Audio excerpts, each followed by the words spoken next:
नमस्कार, मैं हूं आपके साथ पयुधी शशि और आप देख रहे हैं किसी भी खबर का संपूर्ण विश्लेषण करने वाला शो लाई डिटेक्टर टेस्ट, जिसमें आज हम बात करेंगे बांग्लादेश में विरासत के विनाशकों की। जी हां, बांग्लादेश की पूर्व प्रधानमंत्री शेख हसीना ने तख्ता पलट के बाद अपना पहला बयान दिया, जिसमें उन्होंने बांग्लादेश में तख्ता पलट के लिए अमेरिका को जिम्मेदार ठहराया। हमने शेख हसीना के इस बयान का पूरा विश्लेषण किया, तो इसमें कैसे मूर्ति तोड़ अध्याय का वो सच सामने आया जो आपको भी चौंका देगा। आप हमारी ये रिपोर्ट देखिए। बांग्लादेश में विरासत के विनाशकों का सच।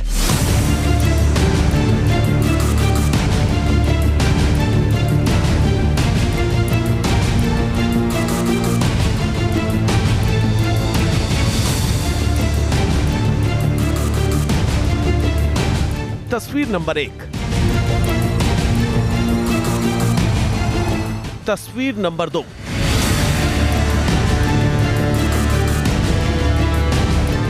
तस्वीर नंबर 3,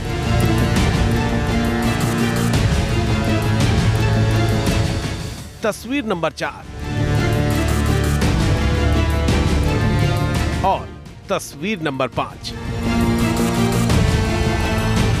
पिछले 15 दिन से हिंसा की आग में झुलस रहे बांग्लादेश की ये सबसे लेटेस्ट तस्वीरें हैं, जिन्होंने पूरी दुनिया के सामने खुलासा कर दिया है कि आखिर बांग्लादेश को सुलगाने के पीछे क्या मकसद था। इन तस्वीरों ने बता दिया है कि असल में ढाका में आग लगाने वाले लोग बांग्लादेश का इतिहास मिटाना चाहते हैं, लेकिन क्यों और कैसे?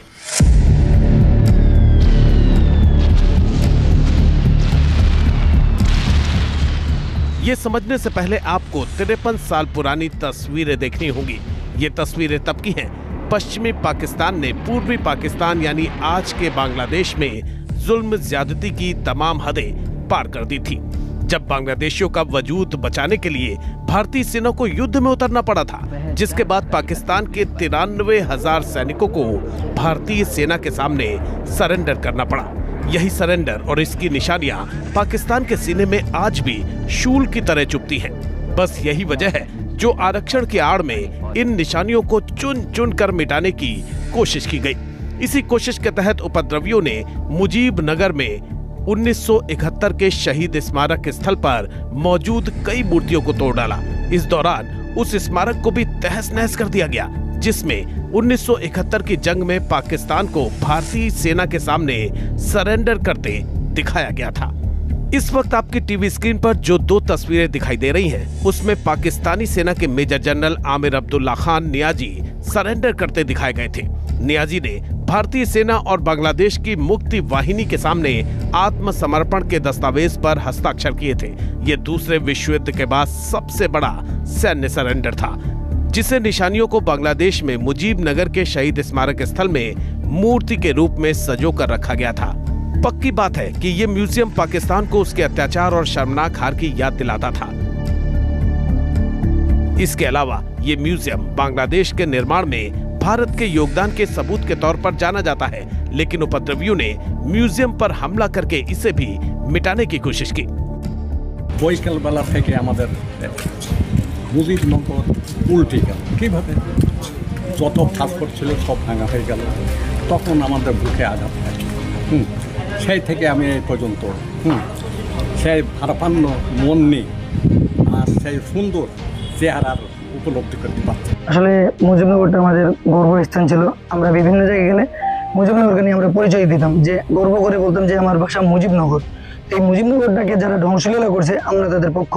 बांग्लादेश के जिस मुजीब नगर में शहीद स्मारक स्थल म्यूजियम को नुकसान पहुंचाने की कोशिश की, वहीं से बांग्लादेश को आजादी दिलाने वाले मुक्ति वाहिनी आंदोलन की शुरुआत की गई थी। पश्चिमी पाकिस्तान की सेना में मेजर रहे खालिद मुशर्रफ पाकिस्तानी सेना को छोड़कर बांग्लादेश की आजादी की लड़ाई लड़ने वाली मुक्ति वाहिनी के सेनानी बने, जिन्होंने बाद में बांग्लादेश की सेना प्रमुख का पदभार भी संभाला।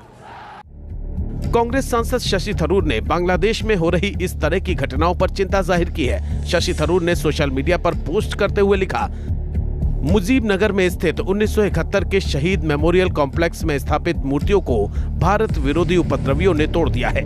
ये घटना कई स्थानों पर भारतीय सांस्कृतिक केंद्रों, मंदिरों और हिंदू घरों पर हुए अपमानजनक हमलों के बाद हुई है।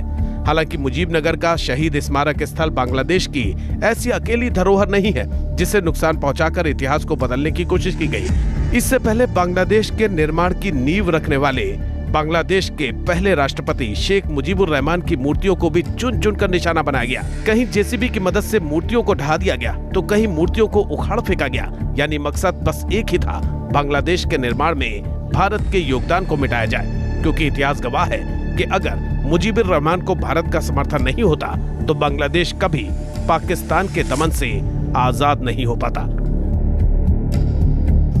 बेशक बांग्लादेश में अंतरिम सरकार का गठन हो गया है, लेकिन हिंसा की आग में झुलसते बांग्लादेश को देखकर लगता है कि बांग्लादेश अब भी उपद्रवियों के रहमोकरम पर है और बांग्लादेश से 1971 का बदला लिया जा रहा है। क्योंकि जिन प्रतीकों पर कल तक बांग्लादेश गर्व करता था, जो पिछले 53 साल से इस देश की पहचान माने जाते थे, उन्हें चुन चुन।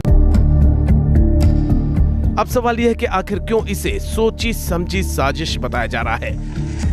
दरअसल ये सवाल इसलिए उठ रहा है क्योंकि हर उस इंस्टीट्यूट को निशाना बनाने की कोशिश की जा रही है जो बांग्लादेश की बुनियाद को खड़ा करने का काम करती थी, जिसकी गवाही देती एक एक तस्वीरें आपके सामने हैं। जिस संसद से बांग्लादेश के विकास के कानून पास होते थे, उस संसद भवन को चुन चुन कर निशाना बनाया गया। प्रधानमंत्री आवास में भी जमकर लूटपाट और तोड़फोड़ की गई। बांग्लादेश के निर्माण की नींव रखने वाली इंदिरा गांधी के संग्रहालय को भी उपद्रवियों ने नहीं बख्शा और जबरदस्त तरीके से तोड़फोड़ की गई। इसके अलावा बांग्लादेश के संस्थापक मुजीबुर रहमान के शेख बंगबंधु में भी जबरदस्त तोड़फोड़ की गई और आग लगा दी गई। इसके अलावा पाकिस्तान परस्त उपद्रवियों ने उस ढाका की BRAC यूनिवर्सिटी को भी निशाना बनाने की कोशिश की, जिसे बनाने में भारत ने अहम भूमिका निभाई थी। ढाका की BRAC यूनिवर्सिटी ही बांग्लादेश के भविष्य का निर्माण करती है, मगर हथियारबंद उपद्रवी इस यूनिवर्सिटी में घुस गए, जिन पर काबू पाने के लिए सुरक्षा बलों को हेलीकॉप्टर से कैंपस में उतरना पड़ा। बताते हैं कि ढाका यूनिवर्सिटी बांग्लादेश की सबसे बड़ी और मुख्य यूनिवर्सिटी है, लेकिन इसका इतिहास भारत से जुड़ा हुआ है। इस विश्वविद्यालय की कहानी तब की है जब बांग्लादेश और बंगाल एक हुआ करता था। ढाका यूनिवर्सिटी की शुरुआत साल 1921 में भारतीय विधान परिषद के ढाका विश्वविद्यालय अधिनियम 1920 के तहत की गई। उस दौरान ये यूनिवर्सिटी हिंदुस्तान के बंगाल में थी, यानी कि ये एक भारतीय विश्वविद्यालय था। पूर्वी बंगाल के बहुसंख्यक मुस्लिम लोगों को खुश करने के लिए लॉर्ड कर्जन ने ढाका में यूनिवर्सिटी बनाने पर सहमति दी थी। नवाब बहादुर सर ख्वाजा सलीमुल्लाह ने इस यूनिवर्सिटी के लिए अपनी संपत्ति से 600 एकड़ जमीन दान की थी। हालांकि बंटवारे के बाद ये पहले पूर्वी पाकिस्तान और बाद में बांग्लादेश का हिस्सा बनी, लेकिन बांग्लादेश में जारी हिंसा के दौरान इसका भी वजूद मिटाने की कोशिश की गई। गनीमत रही कि सुरक्षा बलों ने वक्त रहते उपद्रवियों को इधर से खदेड़ दिया। और इतना ही नहीं, बांग्लादेश में चुन चुनकर हिंदू बहुल इलाकों को आग के हवाले किया गया, हिंदू मंदिरों को फूका गया, पूर्व सत्तारूढ़ पार्टी रही आवामी लीग के दफ्तरों को भी टारगेट किया गया। शेख हसीना के समर्थक आवामी लीग पार्टी के 30 से ज्यादा नेताओं की हत्या कर दी गई। अब सवाल ये कि क्या इसके पीछे पाकिस्तान का हाथ है या साजिश किसी और ने की है? दरअसल बांग्लादेश में हो रही इस हिंसा को लेकर बांग्लादेश की पूर्व PM शेख हसीना ने पहली बार बयान दिया है, जिसमें उन्होंने कहा है, मुझे सत्ता से हटाने के पीछे अमेरिका का हाथ हो सकता है।